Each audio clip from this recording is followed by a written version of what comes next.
안녕하십니까. 접시의 웹툰 식탁입니다. 오. 오늘은 월요 웹툰의 세 번째 시간, 네. 레진 코믹스에서 연재 중인 김철수 씨 이야기를 리뷰해보도록 하겠습니다. 네.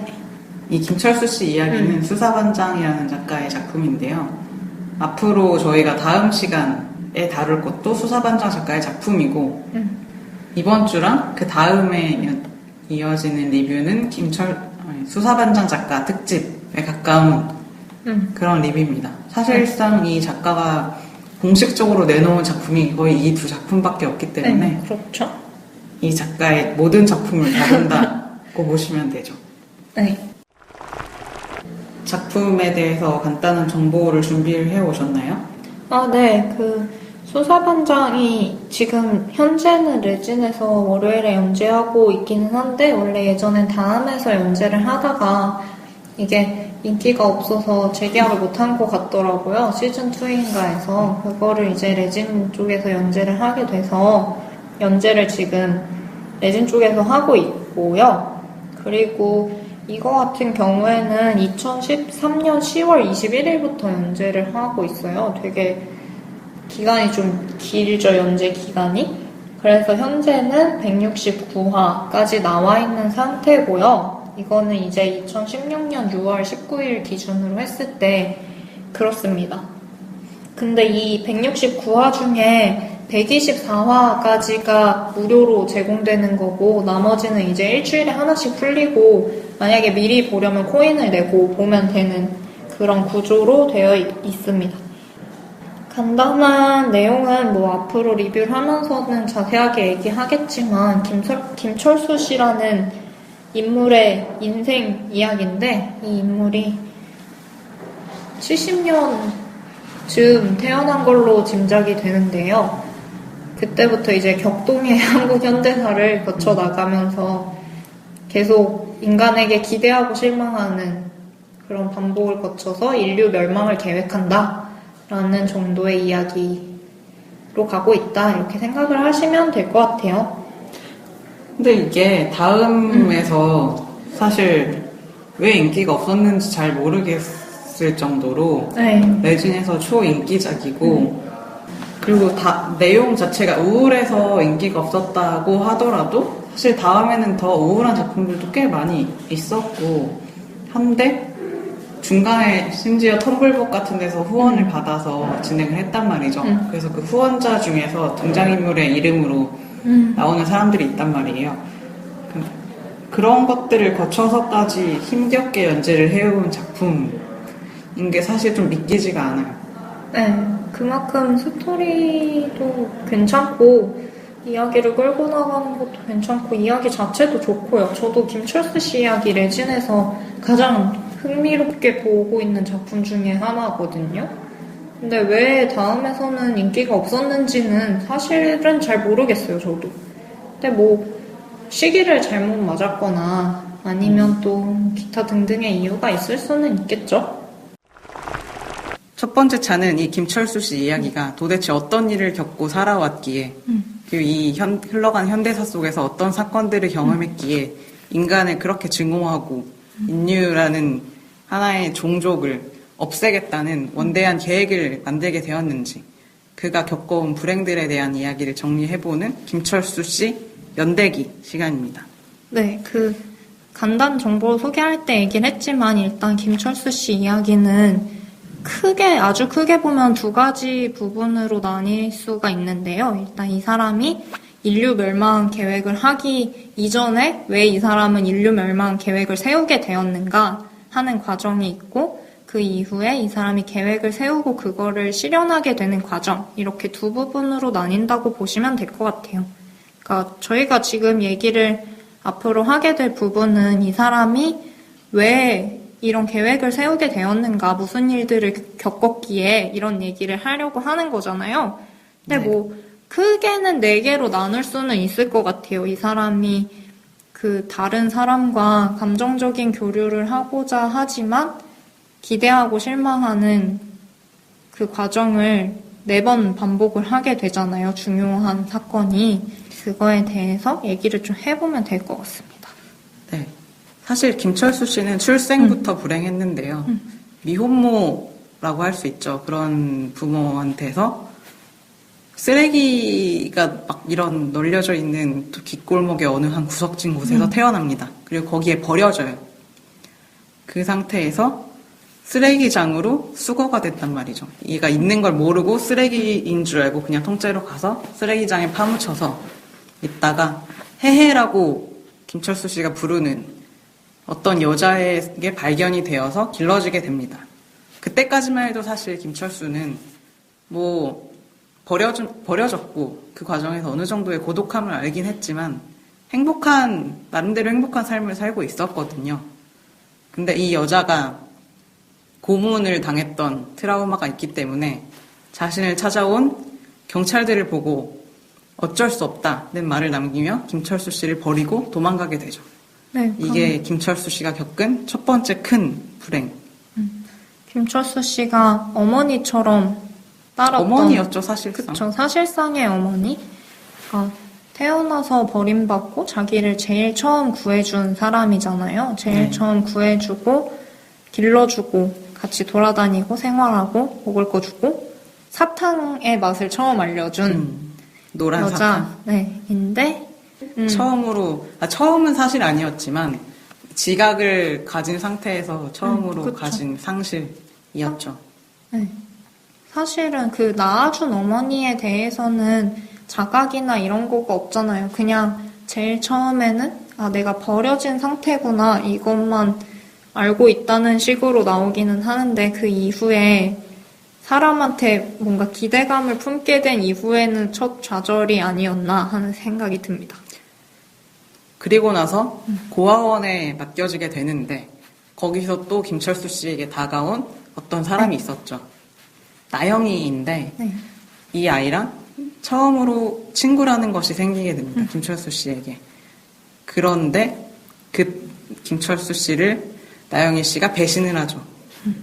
나영이 씨가 저지른 범죄에 대해서 김철수 씨가 쉴드를 쳐주려고 했더니 나영이 씨가 맞아요, 제가 그랬어요. 이렇게 하면서 아주 씨게 통수를 치고 김철수 씨를 배신합니다. 그 이후로는 나영이 씨는 자신의 죄책감에 시달리면서 쭉 김철수 씨를 피하게 되고 김철수 씨는 또 거기에 상처를 받고. 그러니까 김철수 씨가 사실은 이름이 없었잖아요. 그 해해와 살 때 해해는 이제 미친 여자로 나오고 말을 못하는 것처럼 처음엔 나오다가 김철수 씨에게 처음이자 마지막으로 던진 말이 얘야 미안하다 나도 어쩔 수가 없구나 였는데 고아원을 가게 돼서 얘는 이름을 뭘로 할까요? 야 그냥 철수로 해 이래서 김철수가 되잖아요. 네. 그때 그 이름에 대해서 철수 씨가 굉장히 애착을 가지는데 김철수라는 이름을 제대로 불러준 거의 유일한 친구로 나영이가 나오고 그리고 또 첫사랑이었던 애로 나오는데 얘가 고아원에 불을 질렀는데 이제 원장한테 거의 두드려 맞을 것처럼 그렇죠. 폭력 원장이었죠. 그 사람. 돼 있을 때 김철수 씨가 자기는 이 나영이 씨를 위해서라면 그런 게 무섭지 않다라는 생각에 내가 그랬다고 해야지 라고 결심을 하는 순간 나영이 씨가 김철수가 그랬어요 라고 해서 정말 첫 친구이자 첫사랑에게 너무 가슴 아프게 배신을 당하는 그랬던 김철수 씨였습니다. 근데 그마저도 사실은 김철수 씨가 그럴 수도 있다라고는 생각을 했던 것 같아요. 어떻게 보면. 근데 그 이후에 이제 나영이 씨는 죄책감이 생겨서 김철수를 계속 피하는 건데 김철수는 자기가 싫어서 피하나 보다 약간 이렇게 되면서 서로가 서로에게 뭔가 오해가 싹 터서 더 안 좋은 방향으로 흘러갔지 않나라는 생각도 저는 좀 들었어요. 여기서. 그 다음에는 그 불이 난 고아원에서 살 수가 없으니까 성당으로 같이 옮겨지게 되는데 뭐 왕따를 당했죠. 너 때문에 뭐 이렇게 됐다 이렇게 해서 왕따를 당하던 김철수 씨에게 입양이라는 어떻게 보면은 좋은 기회가 찾아오게 됩니다. 그런데 하늘은 김철수 씨를 편하게 살게 절대 내버려 두지 않았죠. 입양이 돼서 차를 타고 막 화목한 가정으로 살아가려고 하는 그 첫 시발점에서 마치 데스티네이션의 한 장면처럼 사고가 나서 양 아버지가 죽게 됩니다. 네. 그리고 그 양 어머니는 한쪽, 오른쪽 팔을 거의 이제 없는 불구자가 됩니다. 그리고 나서도 사실 김철수 씨는 그거에 대해서 엄청나게 불행이라고 사실 느끼지 않았었어요. 그 김철수 씨가 불행이라고 느꼈던 거는 그 양 어머니라고 하는 복순 씨. 복순 씨와 엄마 아들의 관계가 되었었는데 그 여자의 자살을 목격하게 된 그게 김철수 씨에게는 엄청난 충격이 된 거죠. 네.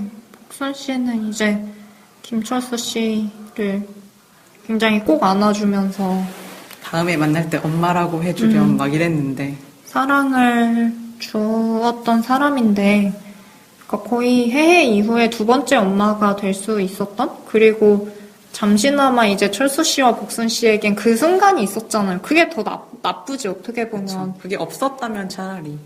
기대를 안 하게 했으면 모르겠는데 되게 같이 이제 뭔가 어떤 사랑과 그런 것들을 주고받는 모자지간이 될 것처럼 기대감을 주었는데 그런 사고가 나면서 이제 복순 씨가 자살을 하게 되고 사실은 복순 씨에게 김철수 씨가 자기를 목격하게 할 생각은 없었잖아요. 그 신부님한테 편지를 다 미리 써놨고 김철수 씨 어른 됐을 때까지도 다 편지를 써놓은 상태에서 마치 자기는 죽은 게 아니라 어디 간 것처럼 김철수 씨한테 알려지게 되기를 바랬는데 그게 또 일이 어떻게 잘못돼가지고 김철수 씨가 그 복순 씨가 자살한 걸 처음으로 목격하게 되는 사람이 되어버렸죠. 그래서 김철수 씨는 또 크나큰 충격을 받은 상태에서 그 다음에 또 충격을 받은 건 거기서 이제 완전 흑화해가지고 애가 쭉 거의 막노동 같은 걸 하면서 그냥 아무런 의미 없이 대충 살았었는데 책만 보고 막 이렇게 하면서 그때 우연히 항쟁을 벌이고 있었던 그 녹두대라고 하는 시위단을 이렇게 하고 있었는데 김철수 씨는 사실 거기에 지나가고 있었거든요. 그냥 정말 아무 생각이 없다 나는 이렇게 지나가고 있었는데 우연히 그 시위대에 휘말려서 막 밟혀서 넘어졌단 말이죠. 근데 하필 죽창 앞에 넘어졌는데 너 죽창으로 얘 죽였지 이렇게 해서 끌려가게 됩니다. 경찰서로. 그래서 거기서 같이 잡혀 들어온 어떤 사람들과 그때는 사람들이었는데 동료가 되죠.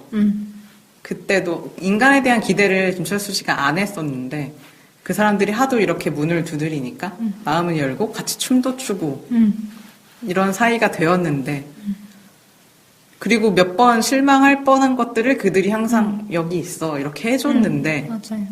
마지막에 남인주 씨가 어쩔 수 없다라는 말을 남기면서 배신을 하죠 또.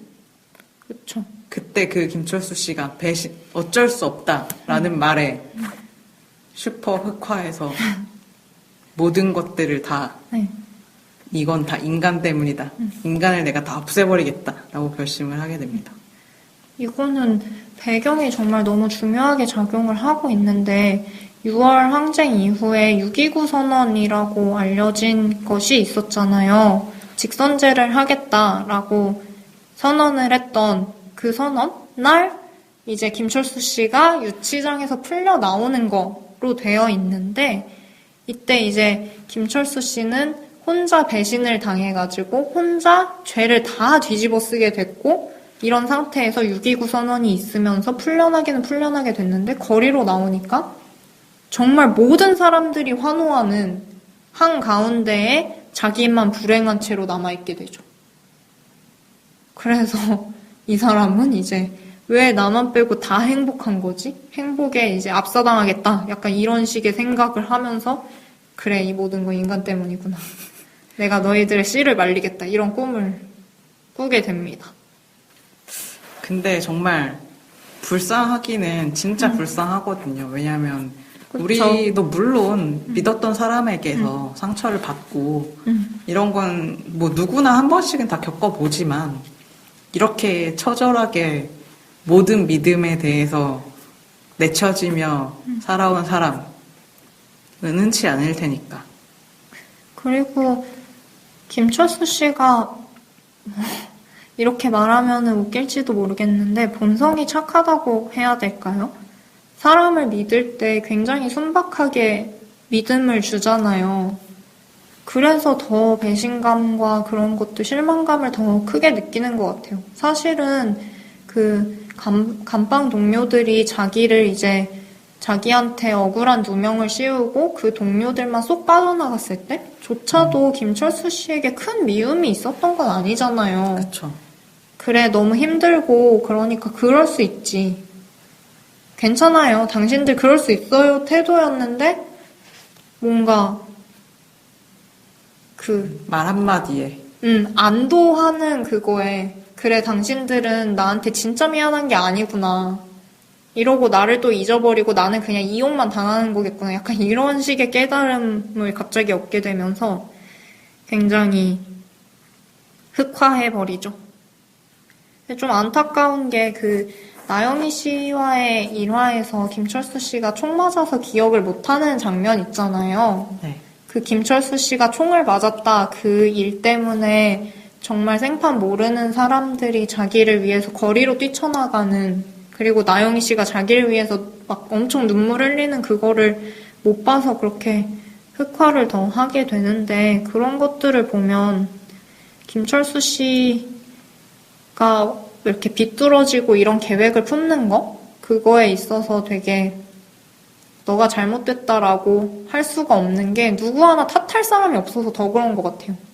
사실은 잘못을 한 사람이 거의 없잖아요. 그 해해도 그쵸. 얼마나 정말 너무나 잔인하게 나오잖아요. 그 고문 장면들이. 맞아요. 사실 정말 누가 봐도 어쩔 수 없어 미안해라고 해도 될 만한 상황이기는 했는데 그래도 김철수 씨에게는 그게 큰 상처가 돼버리는 거죠. 누구 하나 잘못한 사람이 없고 잘못된 의도로 그런 일을 저지르는 사람이 없고 너무나도 다 이해가 되는데 이렇게까지 돼서 김철수 씨마저도 이해를 해줄 수밖에 없게 만드는 그런 이야기인 것 같아요. 네, 다음 찬으로 넘어가 볼까요? 네, 그렇게 해서 이제 인류 멸망 계획을 세우지 않습니까? 네, 이 계획에 대해서 얘기를 해보려고 합니다. 두 번째 찬에서. 김철수 씨는 이런 불행을 겪었기 때문에 사실상의 작가가 의도한 바는 저 사람이라면 이런 계획을 세워도 비난하긴 힘들다. 이렇게 의도를 해가지고 스토리를 만든 거거든요. 그래서 저희는 스스로 어떻게 생각할까? 이 문제에 대해서 과연 정당하다고 할 수 있는가? 이런 얘기를 좀 해볼까 합니다. 김철수 씨가 어쨌든 그런 사건들을 겪고 나서 인류의 종의 씨를 말리겠다 이렇게 생각해서 지금 계획을 실행 중에 있었고 실제로 이제 실현할 수 있는 인간이라는 종만을 제거하도록 특화된 신종을 개발했잖아요. 네. 그래서 이걸 풀기 직전인데 어쨌든 이 정말 극도로 불행에 빠진 한 남자가 모든 인간을 다 죽이겠다는 이 계획을 어떻게 볼 것인가, 이거가 문제가 될 수 있겠죠. 그렇죠. 어려운 문제거든요, 사실. 근데 저는 좀 안타까운 게 이 계획을 정말 실행해서는 안 된다고 생각을 하는데 김철수 씨가 총을 맞고 기절해 있었을 때 자기를 걱정해줄 수많은 사람을 못 봤던 사건 뿐만 아니라 여러 가지 사건들에서 김철수 씨를 위했던 수많은 사람들을 놓치고 지나간 게 굉장히 많거든요. 그쵸. 사실은 인생에서 너 100% 믿을 거야.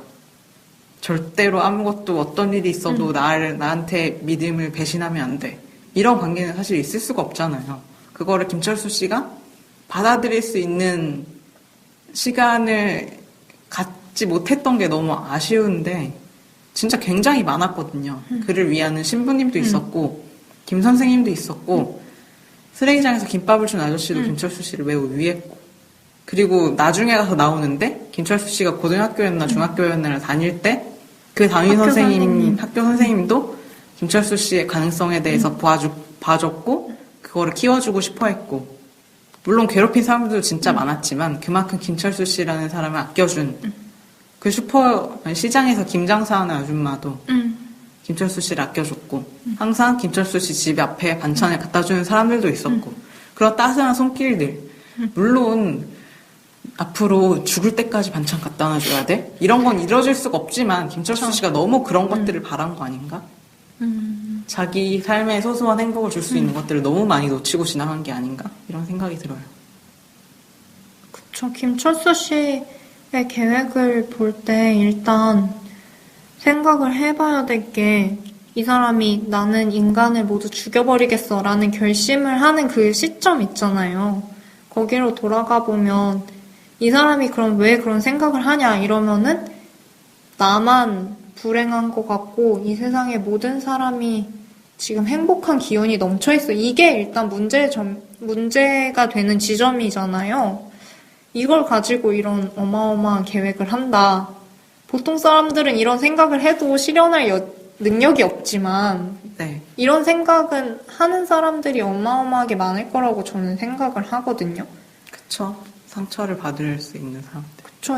지구의 인구가 몇십억인데 그 중에 한 진짜 몇 프로는 왜 이 세상에는 다 나만 빼고 행복한 것 같지? 이 감정은 어떻게 보면 나만 빼고 행복한 것 같지라는 감정 자체는 되게 아이러니하게도 보편적인 것 같다는 생각이 드는데 이제 다만 김철수 씨는 이런 감정을 느꼈고 그런 감정이 진짜 너무나도 누가 봐도 불행해서 공감을 하게 만드는 그런 것들이 있지만 그런 이유를 가지고 다른 사람의 어떤 생과 사를 결정짓는다. 이거는 저는 개인적으로 찬성할 수는 없는 생각인 것 같아요.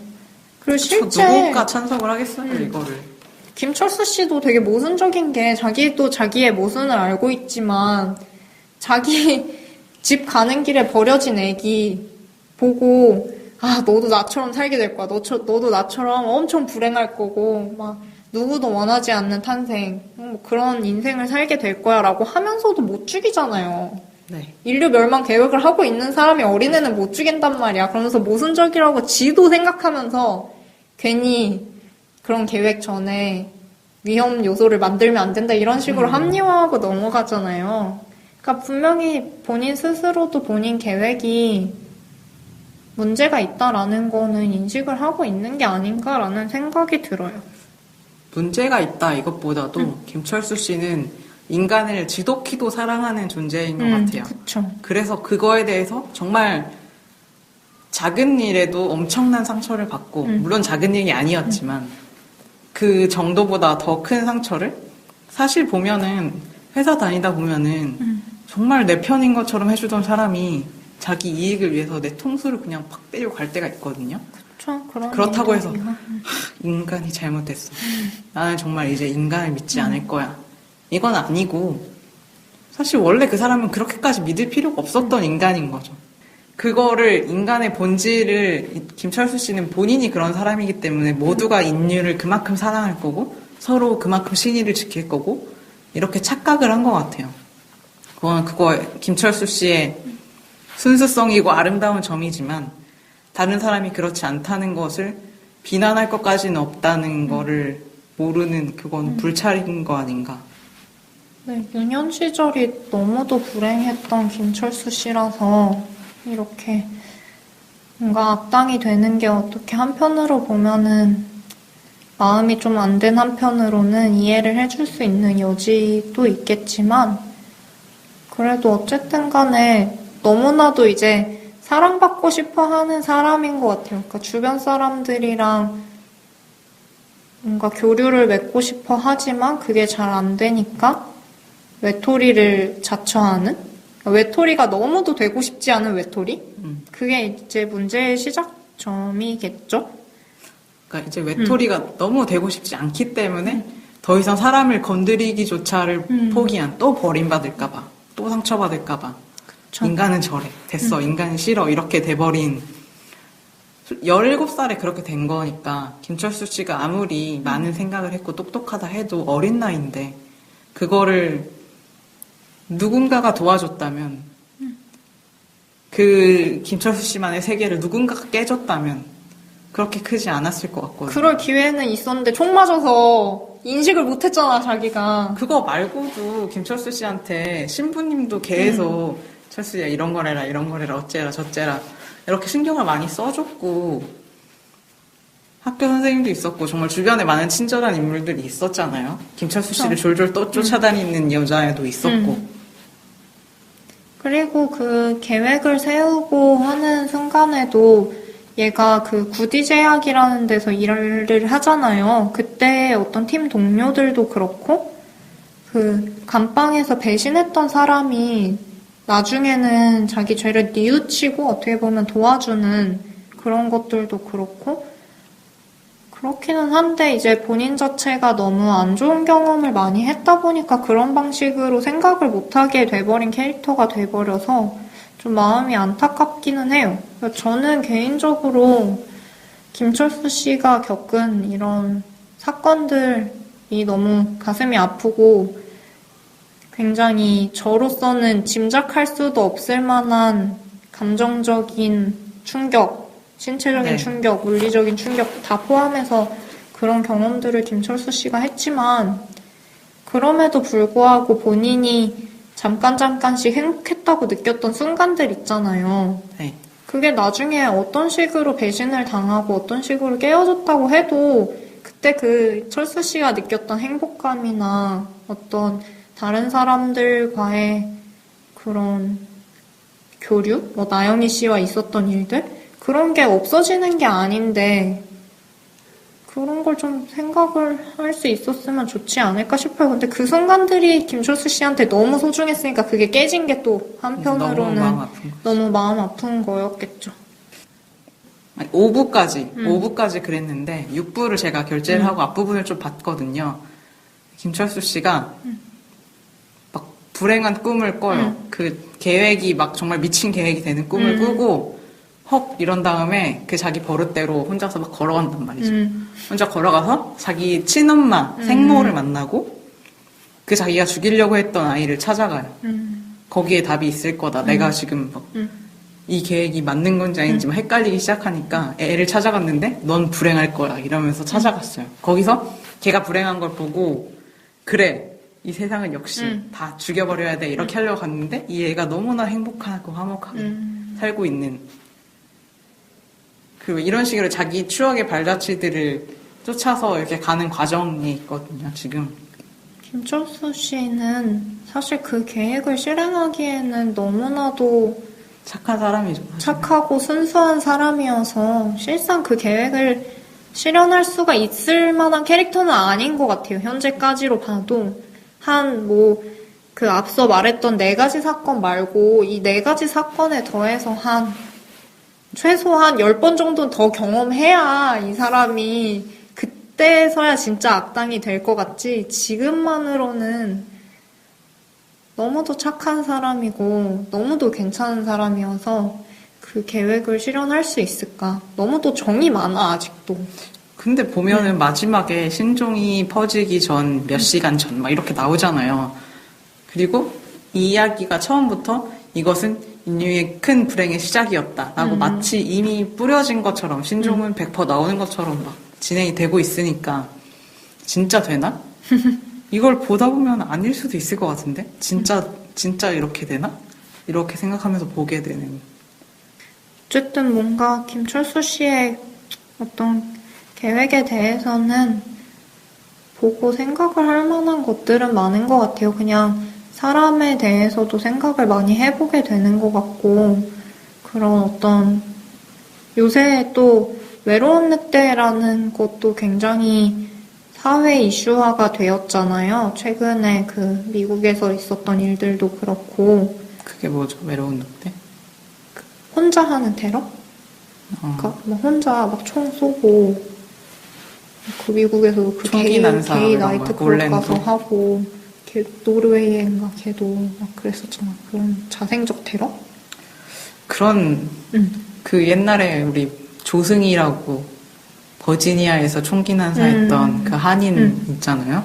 그런 사람들도 있고 역사 속에서 보면은 좀 흑화해서 1인 테러를 하는 그 영화에서도 왕따들이 학교에 테러를 벌이는 이런 종류의 스토리는 굉장히 많았고, 어떻게 보면은 같은 모티프인 것 같기도 하네요. 그쵸. 뭔가 점점 사회에 사람들이 많아지고, 집단이 엄청나게 커졌잖아요. 사실 예전에 비하면. 그리고 공동체라는 건 거의 존재가 되게 희미해지고, 예전처럼 마을에 다 같이 살고, 가족들끼리 같이 살고 이런 사회가 아니다 보니까, 개인이 고독감을 느끼고, 외로움을 느끼고, 이게 구조상으로 더 되게 쉬워진 것 같아요. 그런 사람들이 점점 많아지니까, 뭔가 다른 사람과 함께 살고, 감정 교류를 하고 이런 것들이 사람이라면 굉장히 필요할 텐데, 그런 것들이 점점 안 되는 사회여서 그런가 싶기도 하고, 김철수 씨 이야기도 어떻게 보면 사실 김철수 씨가 다른 사람한테 자기가 사랑을 주고 사랑을 받고 이거밖에 없잖아. 이것만 됐으면 될 건데 네. 그게 안 돼서 결국에 이 지경까지 온 건데 심지어 지금은 주변에 자기를 사랑해주는 엄청나게 많은 사람이 있음에도 불구하고 못 보고 있는 상태까지 와버렸잖아요. 그래서 요즘에 어떤 사회상과도 관련을 해서 어떤 개인과 주변의 어떤 사회적인 교류 이런 거에 맞춰서 생각해볼 여지가 많은 작품이 아닌가. 그리고 아까 말했듯이 좀 한국 현대사가 불운했다 보니까 이 사람의 불행이 더 깊어진 것 같은데 그런 것들도 볼만한 요소인 것 같아요. 세 번째 차는 이 김철수 씨 이야기에서 김철수 씨 외에 다른 사람도 많이 나오는데 주변 인물 중에 누가 가장 인상 깊었냐를 다뤄보는 시간입니다. 밥 씨는 김준효라는 캐릭터를 고르셨더라고요. 네, 저는 되게 인상 깊었어요. 그러니까 이 김철수 씨 이야기가 굉장히 작가가 시즌 4인가 3부터 끝내겠다고 해놓고 맞아요. 지금 연재를 몇 년째 하고 있으면서 자기 고질병이라고 스토리 늘어지는 거 그 얘기를 하잖아요. 그 요인 중에 하나가 이제 주변 인물들 하나하나를 쉽게 지나치지 않는 것도 한 이유인 것 같은데요.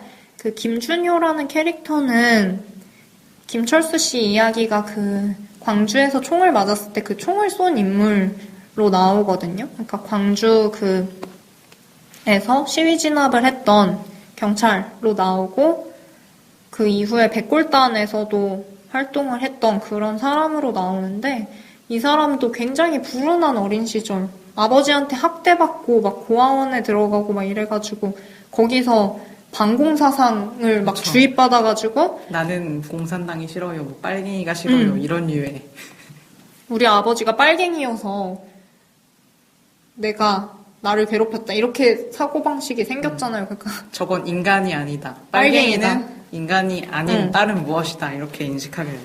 그쵸. 그 고아원인가 어디 갔을 때 거기서 빨갱이는 막 이런 특징을 가지고 있다 이랬는데 자기 학대했던 아버지랑 똑같아서 그것 때문에 이제 빨갱이만 보면 다 잡아 죽여도 된다 이렇게 생각을 하게 되다가 광주를 거치고 뭐 백골단 이렇게 가면서 사실은 내가 죽였던 게 빨갱이가 아니고 사람이구나 이런 깨달음을 얻게 되고 거기에서 엄청난 죄책감에 시달리는 캐릭터로 나오는데 저는 이게 되게 흥미로웠던 게 그 강풀도 26년이라는 작품에서 광주를 이야기를 했잖아요. 네. 그리고 우리나라가 이제 일제시대부터 해가지고 한국전쟁 그 이후에 뭐 독재 그 이후에 뭐 민주화 운동을 계속 거치면서 수없이 많은 사람들이 죽이고 이런 일들이 엄청나게 많았잖아요. 사실 한국전쟁 때도 그렇고 제노사이드 같은 것들이 엄청나게 많았던 사회인데 몇십 년 동안 그거에 있어서 가해자도 피해자다라는 식의 인식이 등장한다는 것도 되게 놀라운 지점인 것 같아요. 그러니까 그 26년에서도 폭동 진압을 들어갔던 군인 중에 한 명이 그 죄책감을 견디지 못해서 굉장한 트라우마를 겪잖아요.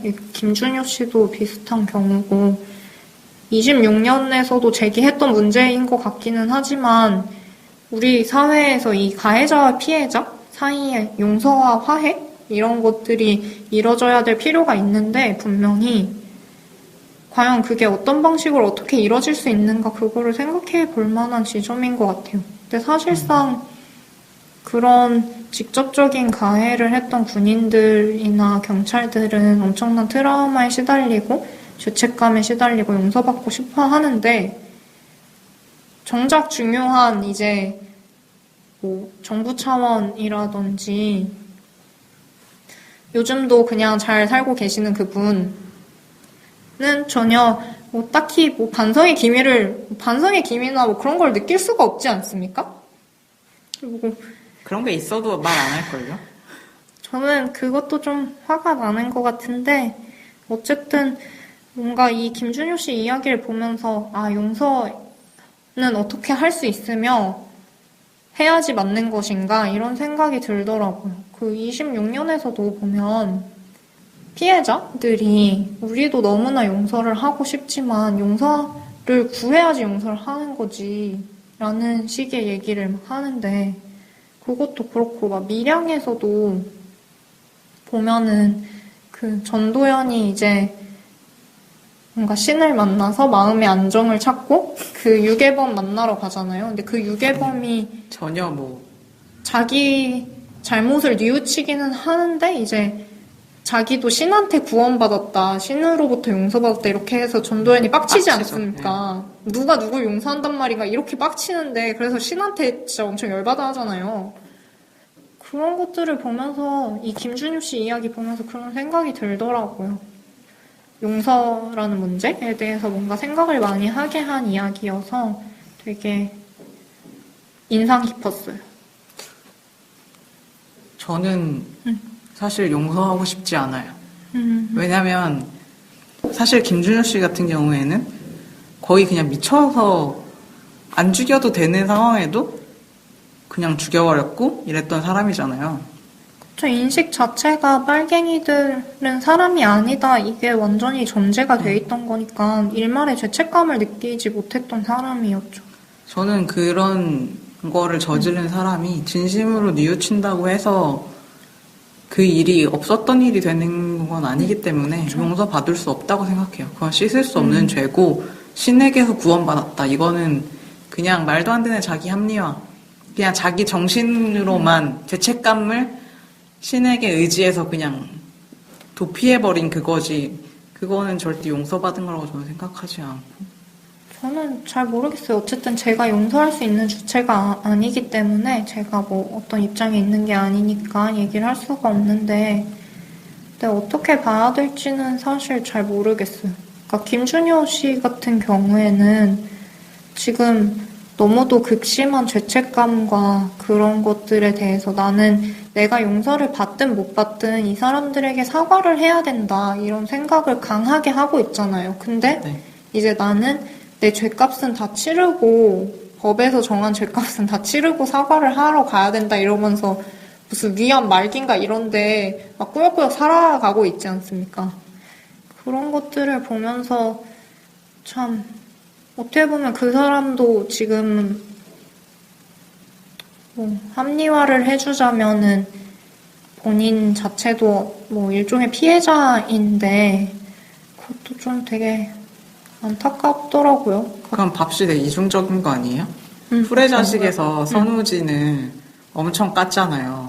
네. 선우진도 그럼 어떻게 보면 피해자잖아요. 그게 살인이 나쁜 거라는 것도 모른 채 저질렀고 그 다음에 되게 깊이 후회를 했는데 그때 엄청 까셨잖아요. 걔는 근데 깊이 후회했다고 생각을 안 했어요. 그러니까 제가 불만스러웠던 지점 중에 하나가 그 선우진이 자기가 한 행동에 대해서 죄책감을 크게 느끼지 않는다는 게 그 결말의 불만이었거든요. 너무나도 쉽게 처리해버렸다는 생각이 들어서 그냥 난 몰랐어 하는 식으로 넘어가 버리지 않았나가 제 가장 큰 그런 어떤 불만 중에 하나였죠. 근데 이 사람의 행동을 옹호해줄 생각은 전혀 없어요. 이 사람이 했던 게 잘못이 아닌 일이 되는 게 아닌데, 어쨌든, 우리 뭔가 현대사에서 국가 권력에 의해서 자행된 민간인 학살이 굉장히 많잖아요.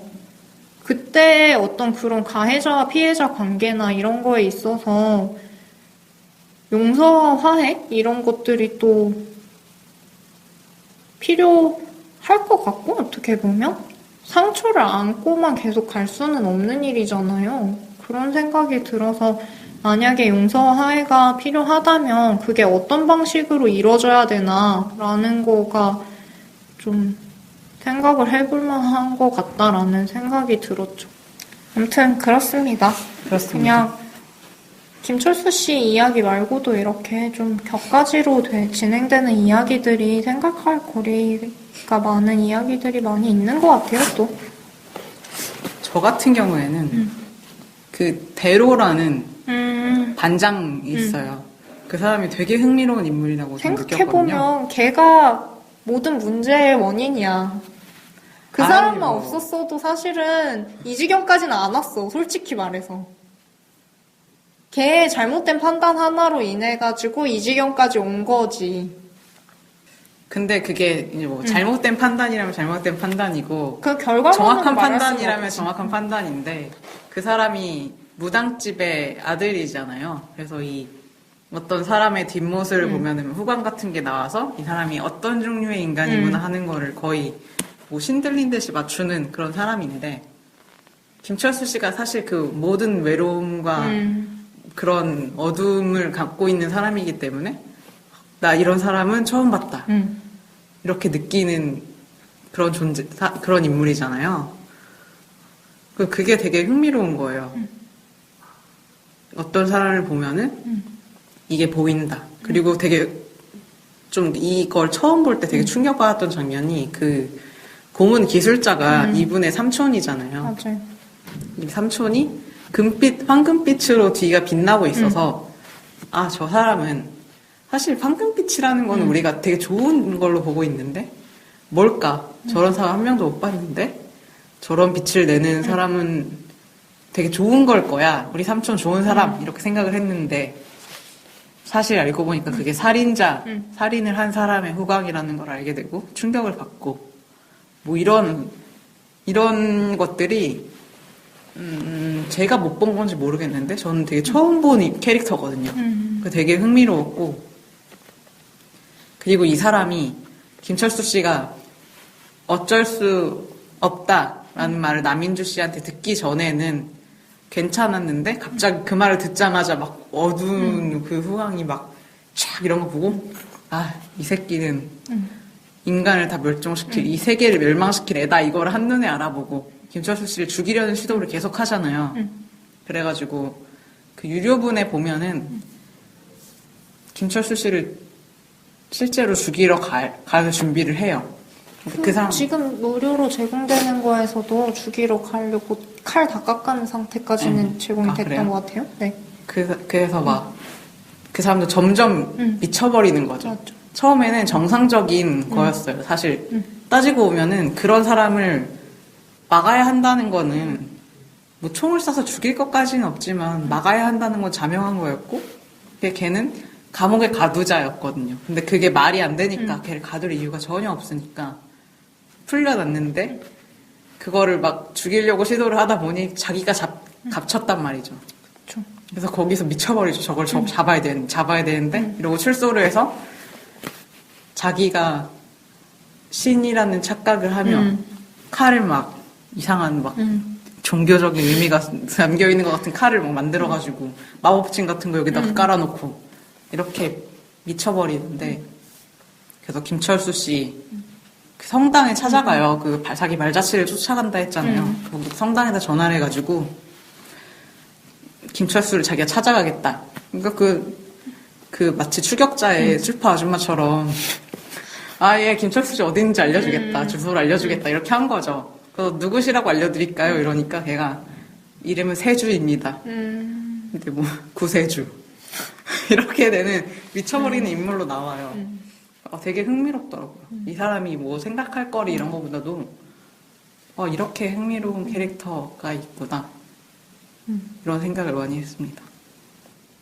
그러니까 그 인물이 저도 개인적으로 굉장히 흥미로웠던 게 어떻게 보면 김철수 씨랑 좀 한 쌍을 이룰 수도 있는 인물이라는 생각이 좀 드는 게 그 대로 씨도 삼촌을 동경했지만 스포해도 되나? 삼촌인 줄 알았지만 사실은 아버지인 그 인물의 어떤 그 흔들림 없는 거 자기가 거짓말을 한다고 생각하지 않잖아요. 그래서 황금빛으로 빛나고 있고 내 말이 무조건 옳다 이런 사람이 뿜어내는 기운 같은 거에 이제 옳다고 생각했던 때가 있었고 그거에 의심을 품기 시작하면서 삼촌을 싫어하게 되고 그리고 김철수 씨를 보면서 이 사람은 완전 악마다 이렇게 생각하고 그 생각에 자기가 자꾸 빠지게 되는 건데 김철수 씨도 그렇고 그 대로 씨도 그렇고 공통점이라고 생각을 하면 자기가 굉장히 싫어하고 혐오했던 것에 물들어간다? 이게 어떻게 보면 공통점인 것 같아요. 대로 씨도 그런 흔들림 없는 의심 없는 자기만의 생각에 이렇게 확고하게 있고 주변을 못 보고 굉장히 남들을 희생시키는 그런 거를 보고 싫어했던 거잖아요.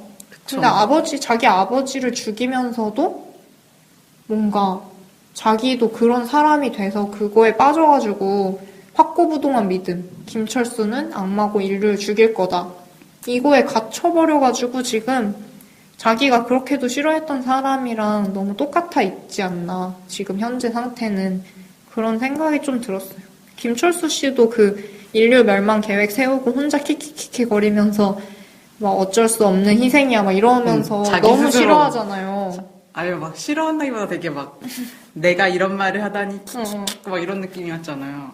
약간 그것도 좀 소름 돋았는데 그러니까 둘 다 너무나도 싫어하는 어떤 거에 점점 비슷해지는 인물이라는 점에서는 또 비슷한 것 같아요. 근데 대로 씨는 지금 이미 마탱이가 가가지고.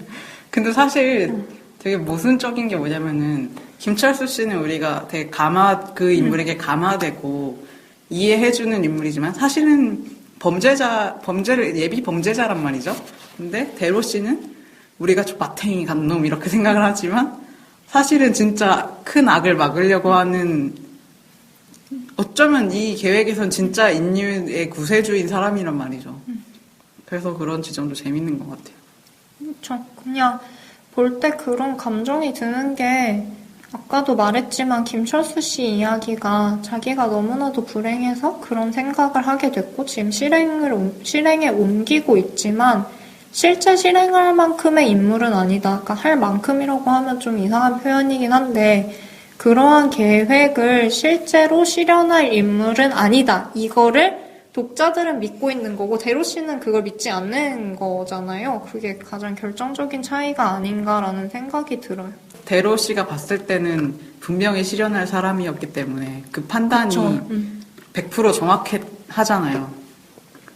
그래서 더 흥미로운 것 같아요. 그 사람이 막 헛다리 짚고 막 난리치는 거였으면은 흥미롭지 않았을 텐데 그 사람이 정말 진실이라는 거 그거가 그래서 저는 그 이후의 전개를 아직 보지 않았지만 김철수 씨가 여러 가지 자기의 지난 일들을 돌아보면서 반성하게 되면은 그 흑화된 기운이 줄어들면은 대로 씨가 그때 이게 아니네 얘가 그런 게 아니게 됐네 이렇게 될지 아니면은 김철수 씨가 그렇게 변해도 그래도 아니야라고 할지 아니면 김철수 씨도 흑화한 걸 거두지 않을지 뭐 이걸 모르니까 앞으로 이렇게 봐야 될 것 같아요.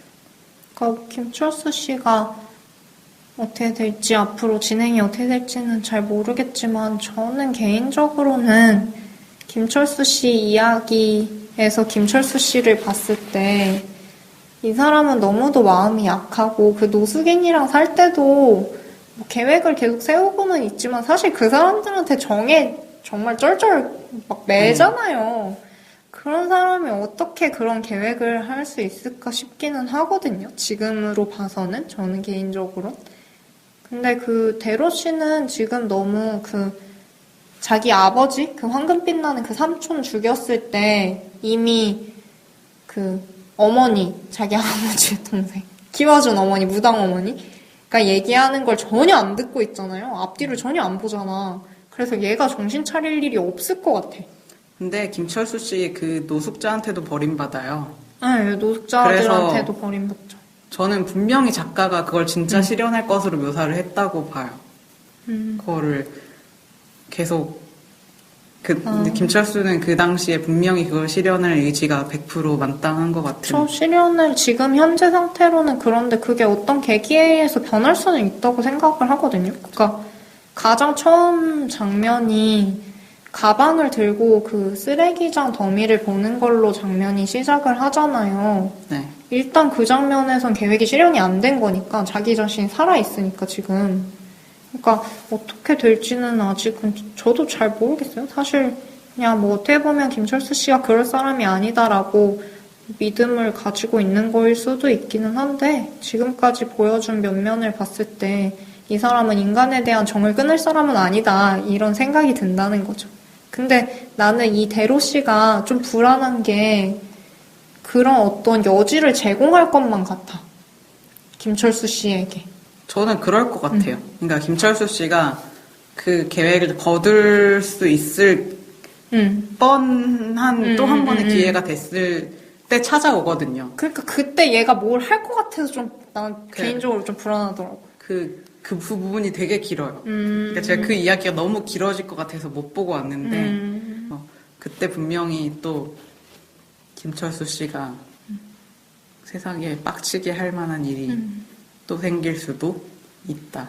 이런 생각. 그 둘이 풀어나가는 이야기를 주목을 해보긴 해봐야 될 것 같은데 어쨌든 저는 개인적으로는 뭐 김철수 씨가 좋은 선택을 했으면 좋겠네요. 그 대로 아저씨가 좀 너무 미쳐있어 지금. 뭔가 일을 자꾸 저지를 것 같이 나오니까 그러니까 자기 생각에 자기가 이제 함몰돼가지고 거의 지금 정신을 못 차리고 있으니까 그게 좀 개인적으로 볼 때 좀 불안불안하더라고요. 명장면은 어떤 걸 고르셨나요? 저는 그 김철수 씨 이야기 가장 처음 인트로를 뽑으려고 하다가 그게 굉장히 집약적인 컷인 것 같아서 뽑으려고 하다가 김철수 씨 이야기 보면 두 컷을 한 줄에 배치하는 거 있잖아요. 굉장히 뭐라 그러지? 롱테이크 느낌 나게 잡는 연출? 그거를 좋아해서 그걸 뽑으려다가 개그컷을 뽑기로 했어요. 김철수 씨의 가장 큰 불행 중에 하나가 M자 탈모가 진행되고 있다는 거잖아요. 네. 그 장면이 너무도 진지하게 가장 큰 불행이 닥쳐왔다 이러면서 M자 탈모인 것이다 하는 그 컷이 있었는데 그거를 명장면 중에 하나로 뽑아봤습니다. 이런 게 없다면은 정말 이 작품 보는데 너무 지치지 않았을까 하는 생각이 좀 들어서 지금은 거의 황비용이 됐죠, 머리가. 아우 그러니까 차라리 머리를 때마다 깎던지 막 이러는데 저 사람 대머리인데 머리 기니까 이상해 막 이러고 애들이 다 그냥 김철수 씨의 탈모는 참 안 됐다는 말을 덧붙이며 약간 이런 개그 컷들이 은근 있잖아요. 김밥이랑 탈모가 주 개그 소재인 것 같은데 이야기가 굉장히 무겁고 우울하고 막 힘겹고 볼 때 너무 막 지치고 이럴 수 있는 이야기들인데도 이런 중간중간 개그 컷들이 그걸 좀 완화시키고 재밌게 볼 수 있게 하는 요소가 되지 않나 싶어서 저는 개그 컷 중에 하나를 명장면으로 꼽아보았습니다. 제가 고른 명장면은 김철수 씨가 수감돼 있을 때 그 나머지 애들을 막 설득하려고 연애를 막 시켜주잖아요. 부모들을. 그때 하는 얘기들 쭉 다루는 그 화가 진짜 명장면이었다고 생각을 하는 게 이 운동에 대해서 정당한 난 너가 자랑스럽다 혹은 뭐 이런 얘기들 나는 뭐 노동운동을 해가지고 정당한 지위와 뭐 이런 거를 성희롱 같은 걸 못하게 했고 뭐 임금을 제대로 받을 수 있었고 뭐 이런 것들이 있었기 때문에 세상이 나아졌고 이런 대사들을 보면서 좀 용기를 얻었달까요? 제가 그런 거에 항상 막 뭐라 하는 스타일이거든요. 이 세상이 이런 건 잘못됐고 저런 건 잘못됐고 저런 건 잘못됐고 이러면은 왜 이렇게 피곤하게 사냐. 세상이 다 그렇다. 인간은 원래 그렇다. 이런 얘기들을 많이 핀잔으로 듣고 그게 사회생활 못하는 거다. 맞춰줘라. 이런 얘기를 많이 듣는데 저는 그게 너무 싫거든요. 그래서 제가 계속 저항을 하면 언젠가는 바뀔 거다라고 생각을 하기 때문에 좀 용기를 얻었어요. 그거에 대해서. 우리 사회에 많은 사람들이 좀 더 용기를 내서 그런 것들이 생기면 좋지 않을까. 그런 생각을 했습니다. 저도 그때 되게 인상적이었던 장면이기는 한데 저도 딱 기억이 나거든요. 그때 그 가족들이 면회를 오잖아요. 그 감방에 같이 갇힌 사람들이 이제 한 명씩 면회할 때 독립투사 아들 걔한테 아버지가 얘기할 때 저는 그것도 진짜 와닿았던 게 네가 하는 일이 좋은 일인 것도 알고 네가 자랑스럽다. 근데 나는 네가 그냥 소소한 행복을 찾는 그런 사람이었으면 좋겠다. 아버지로 그렇게 말을 하잖아요. 네. 그러니까 그것도 너무 공감이 되고 실제로 그런 식의 어떤 사회적인 운동들을 해서 사회가 그 사람들 덕분에 바뀌어도 그 사람들을 우리가 기억하지 못할 수도 있고 그 사람들이 사회에서 제대로 된 대접을 받지 못할 수도 있는데 이제 아버지로서는 네가 하는 일이 큰 뜻이고 좋은 뜻이고 좋은 일인 걸 아는데 그래도 네가 그쵸. 힘들지 않고 그냥 소소한 거라도 행복하게 살았으면 좋겠다는 마음이잖아요. 그것도 너무 공감이 됐고 그리고 저도 약간 위안을 받았던 게 그 여자 동생이 와가지고 그렇게 얘기를 한 거잖아요. 그래도 오빠 같은 사람들 덕분에 세상은 조금씩 나아지고 있어. 이게 진짜 되게 인상 깊기도 하고 뭔가 위안이 되기도 하고 그랬어요. 요즘에 그냥 이렇게 살다 보면은 되게 지칠 때가 많잖아요. 세상이 너무 안 바뀌는 것 같고 네. 오히려 안 좋아지는 것 같고 맨날 뭐 광화문이든 어디든 시위를 하면 나아지는 건 없는 것 같고 약간 그런 상황에서 되게 지치고 울적하고 이랬는데 그것 자체도 위안이 되기도 했고 예전에 장하준이 쓴 것 중에 나쁜 사마리아인들이 말하는 12가지? 어쩌고? 이런 거 있었던 것 같은데 거기 서문에도 비슷한 얘기가 있었거든요. 그냥 나쁜 사마리아인이었던 것 같아요. 그거에도 100년 전에는 흑인이 사람이라 하면 미친 소리 취급받았습니다. 그런 식의 그런 걸 써놓으면서 세상은 변하고 있다 분명히 라는 메시지를 적어놨는데 그런 것들이 보다 보면 진짜 위안이 되는 것 같아요. 그게 되게 감동적이었죠. 그 가족들의 면회가. 지금까지 김철수 씨 이야기에 대해서 얘기를 해봤는데요. 정말로 시사해볼 점을 많이 던져주는 그런 작품인 것 같아요. 그래서 좀 재미 위주로 흘러가는 그런 웹툰계에서 좀 눈여겨볼 만한 작품이지 않을까 생각을 합니다.